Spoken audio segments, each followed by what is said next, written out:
To start my process, I always create a storyboard in Krita. Here you can see me making the frames, adding a drawing, and then repeating the process. It's a straightforward process.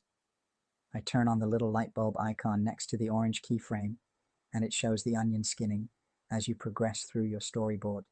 I also use the same method to create sequence animations, as you can see here with the ball animation. At the end there, you can see my rough storyboarding for the competition video. You can copy and paste and bring images in if you like.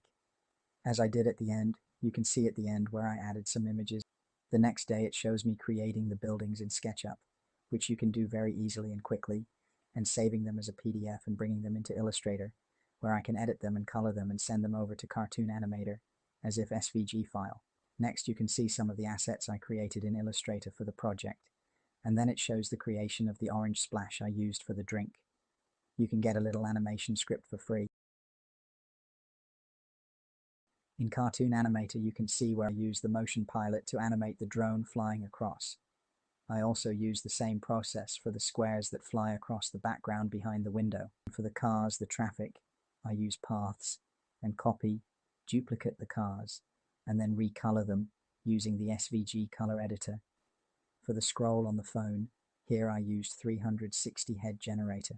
So for the voxels, I needed an alpha channel.